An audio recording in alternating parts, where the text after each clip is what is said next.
There we go.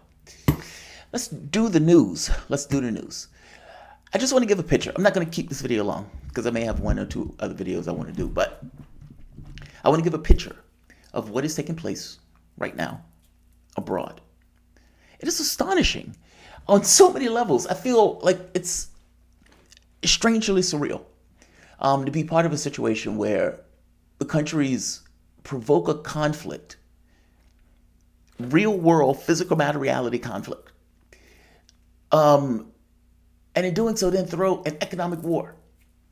And in throwing this kind of economic war, none of them took the time to think to themselves, can our economies, can our governments withstand the stress that is about to take place? Meaning, it didn't seem as if any of them had the capability of sitting in a room with a number cruncher to go through whether or not this was something that they could basically do. And yet, they do it. It's astonishing. It's like they basically let politics and ideology run roughshod over good goddamn sense.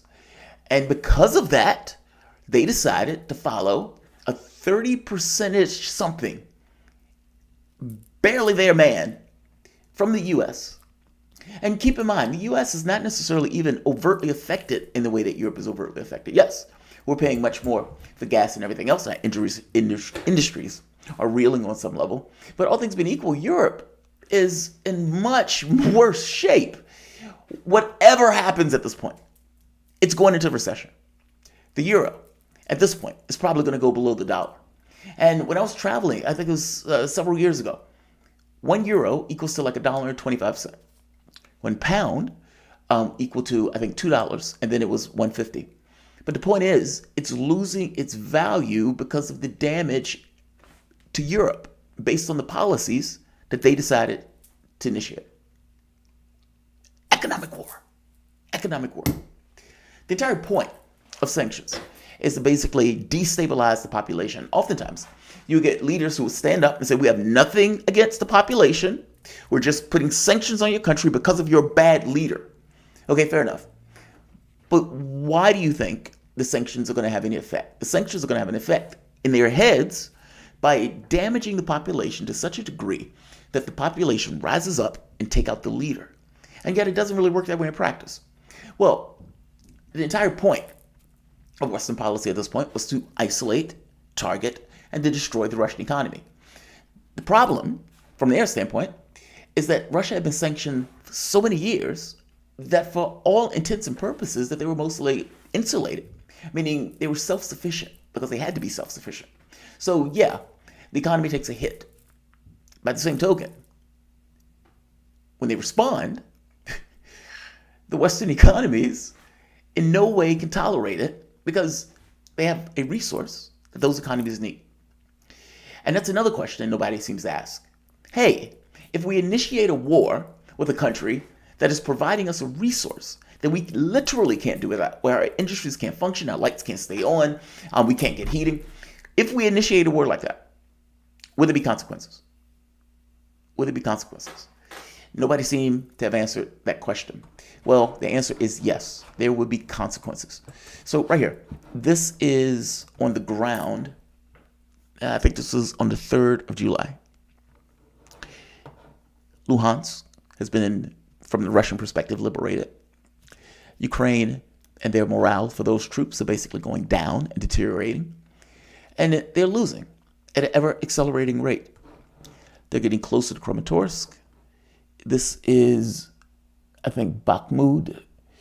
I guess my point is, on the ground, they're losing that war. The West, the only reason this war is still propagating itself right now, Ukraine's economy has taken a massive hit. They're losing all sorts of territory. And they're getting money just to keep themselves operating. They're getting weapons, and those European countries are giving them support. Right now, you have Ukrainian troops apparently training in Britain, I suppose, to go back into Ukraine in order to continue to fight. That's what the West is doing. So from the Russian perspective, okay, so wait, we're giving you a resource, and you're using that resource to keep your economies going, your lights on, your country, fed and heated.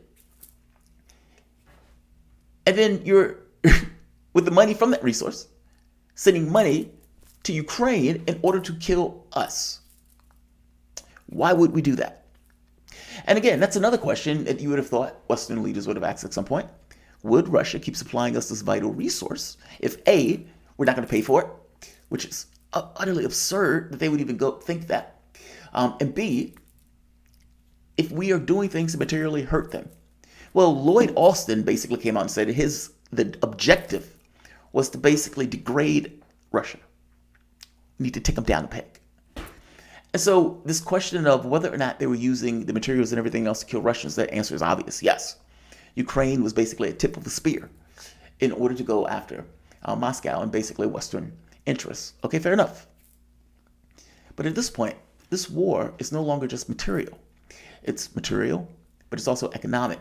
And it's economic in the sense of a commodity that these guys need, that Russia has, and that because of the dependence on that particular product, I think Europe gets 40% of its natural gas from Russia. Well, at the point if the taps go off, what happens? What happens if the taps go off? Meaning, what if Putin just one day says, you know what, fuck it, cut the pipes off. Cut the pipes, screw it. I'm tired of fucking around.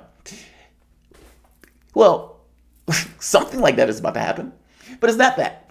They're calling it a scheduled maintenance. Now, keep in mind, there's been certain things that have basically shocks that have hit the German and European economies based on what happened. Russia lowered the amount of gas that was going to Europe by 60%. Now, this, of course, created all sorts of panic because these guys are trying to build the gas storage and everything else. And if the pipes shut off, they're not going to be able to do that. And they're not going to be able to heat their homes in the winter. Real world. So there was that. Now, the reason and rationale for that was Russia said there are sanctions that are preventing us from getting a turbine in order to get the gas back on. So we can't do anything about it. Sorry. Can't do anything about it. By the same token, they would admit just because the volume has gone down, the price has also gone up. So despite the fact that we are shipping less, we are basically making more. I think it was to the tune of like $20 billion a month that they were basically making based on Western policy. This was their policies. So if the price of fuel goes up, what happens? Well, everything goes up. I mean, the ability to do your cars, your manufacturing, any and everything that is necessary in our economy to operate requires some level of energy to keep it going. And if you get rid of that energy, industry starts to shut down, just like they're threatening right now in Germany. It's fascinating stuff that they thought this would be a good idea. And yet here we are. So now there's a scheduled maintenance that is supposed to take place on July the 11th. And that is going to go for 10 days. And that is going to shut down Nord Stream 1 from usage, meaning no gas for 10 days. No gas for 10 days. They call it maintenance. On calendar in German industrial heartland in the halls of the power of Berlin, July 11th has been marked in red for weeks. So yeah, they're going to shut it down. Now, the German government at this point is freaked out because the question is, will they turn the taps back on? Are you going to turn the taps back on? Now, at this point, these guys are talking about rationing. They're talking about cutting down heating in apartments, basically lowering the standard of living for the German citizen. Why? For Ukraine. Isn't it amazing? Like, what are you? Are you the leader of Germany or are you the leader of Ukraine? And the reason I kept saying there was going to be political consequences for this is because it was easy to foresee. If we're paying $7 for gas, the president is going to get blamed for it because everybody knows that the president went with this particular policy. If they're going to not have heating or they're going to be colder in the winter as a direct result of what is taking place here, they're going to look at their government and they're going to know their government was involved in messing around, backing Joe Biden on that particular fool's errand. They're going to know it. They're also going to see their political leaders spending huge amounts of time talking and dealing with the issue of Ukraine while their countries suffer. So think about what that looks like. That's your guy who's supposed to be in charge of your country. You are being hit with bills left and right. Every time you fill up your gas tank, got to pay for your values. Got to pay for your values, right? Every time you try to take a trip somewhere, got to pay for your values. I mean, even just going to the supermarket and buying food. Think of the number of people in this country that are in difficult economic straits. Food has just gone up. If I was a kid with my mom at the time and the economic level that we had, this would be disastrous. I mean, just going to buy basic stuff. I mean, there were times where we had difficulty even just putting, meals on the table. I know I'm not the only kid who grew up that way. And knowing that I'm not the only kid that grew up that way, I look at this and think to myself, all of these parents now, single parents, all of these people just trying to make ends meet, are now getting it in the teeth as a direct result of policies that these guys decided to take. Basically, the world is a chessboard. We have grandiose plans and grandiose ideas without any level of competence to enact those ideas in any real way. And yeah, here we are. So they're freaked out that the pipeline won't come back on. Right here. Here's another one. Natural gas source, 700%. 700%. And again, why? Because the West decided they wanted an economic war. Think about that. And by the way, they're about to do something else. They're trying to come up with this harebrained scheme of price caps. Now, up to this point, everything that they have done has done one thing, inexorably increase the price of gas, which has damaged their local economies. And the catch is, I don't even know how you hide that from your population. I mean, the problem is, if you go to your population is reeling as a result of something that you did. If you can give them a just reason for it, fair enough. So when Putin says this is an issue of security, and everybody in Russia knows they have been encroaching on our borders. Everybody in Russia knows they have been killing ethnic Russian Ukrainians for the last 8 years, with the West pretending like nothing was going on at all. Basically, a civil war was taking place, and the West, nothing to see here, folks. Meaning they know. They're not in a situation where they're in a bubble where they can't necessarily get out and see what's taking place. They understand that the West was basically being lied against them using Ukraine as a tip of a spear. For God's sake, how do you infuse Nazis into your military and then have the West, including Germany of all places, putting money into that enterprise? It's appalling on its face. This shouldn't be happening, but nevertheless, here we are. So, because gas has soared, and because people are rational actors, but here's the rub. People care about the things that materially affect them more than outside of them. So if you're in West Virginia, and the Democrats are like, we're going to get rid of coal. It's bad for the environment. Okay, yeah, it's bad for the environment, but what about my job? What about my job? I have a house, I have a kid, I have a wife to feed, or you have a mistress, you may have a girlfriend that is high end. Whatever. I'm making the point that the very notion of your own material needs is going to matter a hell of a lot more than something just kind of just out there in this esoteric sense of existence.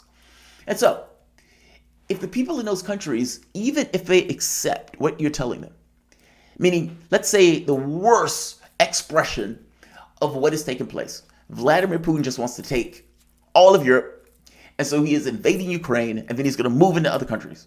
He's just a tyrant and a madman. He's just crazy. All right. But that's in the context of my food going up, my gas going up, my country going into a recession, you cutting down my energy, so I'm going to be cold in the winter, or may not even necessarily get the air conditioning in the summer, and we may not even be able to put the lights on because we can't necessarily afford the heating bill if you're looking at the UK. Hell, we may have our industry shut down. Think about that. And you're telling me that Ukraine matters that much? Even if I think he's a madman, are you telling me that I have to suffer this for that? Meaning, you're never going to be able to make that argument in a way that absolves you of blame for the situation. Because that situation is going to be hurting them. Mark my words, mark my words. And not to mention that, on top of that, what they're going to see is you not attending to those issues. They're going to see you still dealing with the issue of Ukraine. That does not make for good politics. That is horrendous politics. And I would imagine that the opposition in those various countries are going to take their shot in the same way I think they're going to take their shot at Joe Biden on the issue of Ukraine. They're going to say, what are you? Are you the Ukrainian president? You dumped $50 billion into that conflict. If Trump gets on that stage, and keep in mind, he's done that once before with Jeb Bush, where he basically laid into Jeb Bush on George Bush. Trump supporters will back him on that. And the very fact that that argument comes up in the first place will start to introduce that into the public sphere. Meaning this question of, should we be dumping money into Ukraine in this way?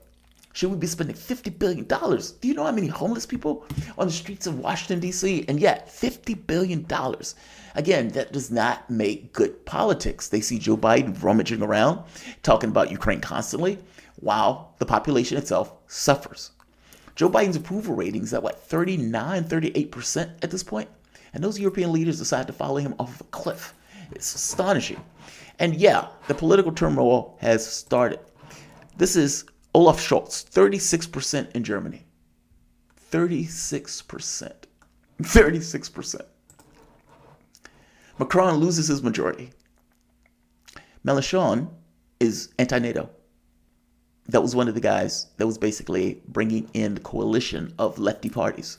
And there was a coalition of righty parties also, but it was enough to get rid of Macron's majority. Again, France also hit with economic disasters. Here's another one. Bojo. Good day, sir. Good day. Now, if you look at the UK, the energy prices, they were reports that were saying going into thousands of dollars extra, where millions of homes wouldn't necessarily be able to have the ability to afford heating. Bojo. And Bojo was one of the most, euphoric proponents of this conflict. Let's just keep dumping money and weapons. We don't have to have this fight. But that's just it. They were having this fight. And the fact that these guys are under pressure now is a direct result of the fight that is basically taking place on this kind of global stage. Ukraine is just a crisis point, I would say, in a larger struggle. The larger war, and this is what is going to be the world going forward? Where are the power centers going to be in the world? And I suspect the world is going to bifurcate in some case where you're going to have this kind of China, Russia, and then the West, where the West loses all sorts of influence in these other countries. We'll see. I could be wrong. Let's keep going. Here is this one. Estonia inflation accelerates further in June. Consumer prices climbed 21.9% yearly in June, following a 20% increase in May. Housing costs alone 64% annually in June due to increased energy prices. I wonder why do you have increased energy prices, Estonia? Why? Transport costs 32.1% higher in June compared to last year. Soaring fuel prices. Hey, why do you have soaring fuel prices, Estonia? Prices for food and non-alcoholic beverages rose 19.1%, and those household goods 13.7%. This is Estonian Prime Minister resigns. Just resigns. There was a game between Kasparov and I think it was Anad. They were in New York City, and it was the World Championship. And they get to the point where Kasparov is going after Anad in this kind of whatever, the tactical whatever, but he was going after him. And it gets to the point where the crowd is so loud, at a chess game no less, where the soundproof barrier no longer is soundproof, and somebody screams, resign! Well, right here, resign. Just resigned. Let's keep going. Italy. Oh, this is Bulgaria. I'm sorry. Close to the fourth election, its premier lacks majority. And once you go into the story, further instability could delay the euro's adoption, planned for 2024, and the absorption of 5.7 billion euros European recovery. The political uncertainty is also hindered by the government's effort to secure gas contracts. Isn't that so? The political uncertainty is also hindered by the government's ability to secure gas contracts. The country is trying to find alternatives to Russian fuel before the winter, as Moscow cut the gas supplies to Bulgaria in April amid a payment dispute. It wasn't a payment dispute. You didn't want to pay. You guys were basically saying, you can't use our banks and our money, but we want to take your product. Get out of here. Bulgaria. Add them to the list. Right here. Spain. Spanish Prime Minister set for heavy defeat in key battleground. Let's keep going. Who's this one? And that's the other side effect to this, where other nations can't afford the cost of the product because of the scramble, basically, that Europe is engaging in. Meaning, because of the sanctions and everything else, the price of gas shoots up. All right, Europe may be able to, punch themselves in the testicles and pay an absorbent rate for gas. Okay, fair enough. What about other nations, other poor nations? How are they going to get that product, especially if the product has gone up in price that dramatically? I mean, whether it's famine, whether it's the energy prices, these guys have embarked upon a world basically changing event on so many levels. But all of these other countries are suffering for it as a result of their grandiose plans and actions. None of this had to take place. It is surreal being here, talking about this. And in my head, I used to believe European leaders were brighter. Not so much. Not so much. Not if you're going to follow Biden off of a cliff like this. I'm going to say like, I'm going to say share, and I am going to say subscribe. I'll be back in a moment. Thanks, everyone.